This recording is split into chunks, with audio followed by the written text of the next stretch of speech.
Buenas tardes compañeros. Voy a empezar a hablarles acerca de las competencias para aprender a informarnos, expresarnos y comunicarnos. Entonces es importante empezar diciendo que las TIC, al igual que cualquier otro material didáctico, nos posibilita el desarrollo y la puesta en práctica de las diferentes tareas del aprendizaje.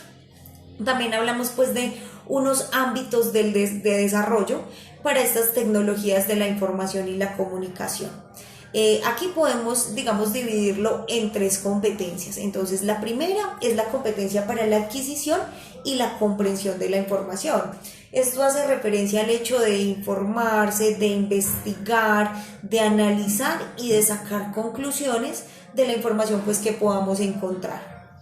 La segunda es la competencia para la expresión y la comunicación de esta información. Aquí ya hablamos pues de la elaboración de páginas web, de blogs, de presentaciones multimedia, de videoclips, entre otros. Y hablamos de las competencias para la interacción social. Aquí ya hablamos de todo lo que son, por ejemplo, foros de debate, participar pues de pronto en archivos compartidos, en correos electrónicos y todo esto que permita pues esta interacción con otras personas. También podemos hablar de estas tecnologías como algo positivo debido a que facilitan el aprendizaje y la investigación de la información, pero también digamos que es un reto para los profesores. ¿Por qué? Porque digamos que se pierde esta linealidad o esta secuencia discursiva de un trabajo académico y entran como unos nuevos elementos digitales en donde muchas veces no se sabe cómo trabajar con ellos. Entonces es importante tener en cuenta varios retos que se le presentan a los profesores. Nosotros pues que vamos a ser maestros es importante saber cuáles son.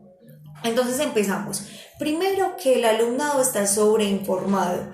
¿Qué significa esto? Que reciben información de todas partes, lo que es la prensa, la televisión, todo lo que es internet, cine, radio. Entonces hay como una saturación y efectivamente pues más información no significa más conocimiento. Por el contrario, digamos que se vuelve como abrumadora la situación de no saber qué es real y tener tantas cosas en la cabeza. Aquí el papel del docente es muy importante porque él entra como a reconstruir toda esta información que tienen los alumnos y trata de volverla como un conocimiento comprensible y un conocimiento que sí tenga significado. Y hace pues que los estudiantes se vuelvan más críticos a la hora de escoger cuál es la información real. También enseñarle pues cómo a través de los medios digitales hay páginas que sí son confiables, qué páginas no, y empezar como a desechar toda esa información que no es verídica.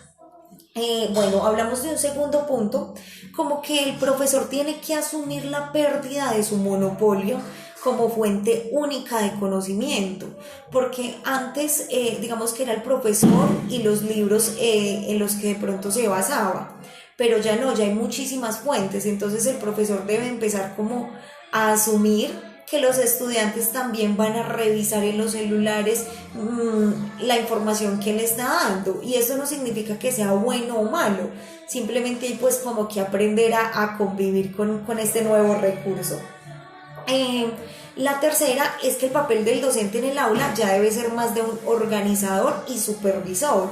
Es decir, él no puede llegar a decir es esto y es la verdad absoluta, sino que si va a trabajar a través de estos medios tecnológicos, pues debe empezar como a seleccionar con qué software lo va a hacer, a poner como unas pautas, a poner como unas condiciones para los trabajos y hacer como un seguimiento individual de cómo lo están haciendo los estudiantes, debido a que todos pues tienen un ritmo diferente.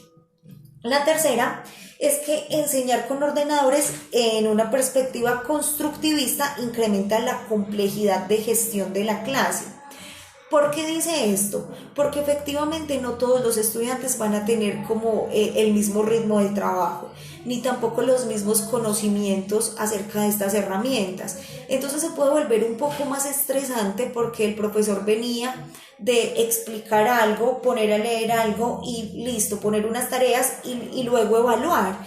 En cambio aquí va a ser como un seguimiento más individual a cada estudiante, cómo va, si lo está haciendo bien, si empezó primero por una cosa y luego por la otra. Entonces digamos que de alguna forma pone a prueba más que todo al docente, entonces representa como un desafío de esta profesionalidad. Entonces como empezar a mirar si realmente se toma el tiempo de construir una clase, de mirar cuáles son las cosas que va a evaluar y todo esto.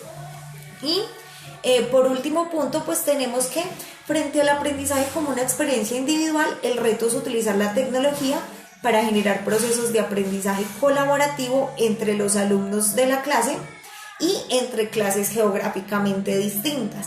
En este caso pues hablamos que desde la individualidad de cada estudiante empezar como a trabajar en grupo, independiente de que no haya un aula y unas paredes que conformen ese salón de clase.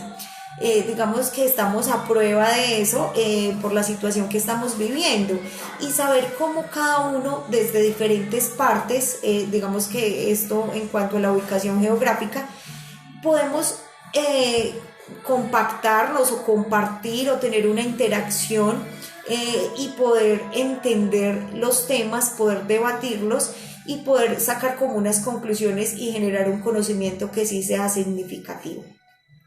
Bueno, esto ya para finalizar, espero pues que les haya quedado claro, igual cualquier duda pues las aclararía en la clase. Muchas gracias por la atención y feliz tarde.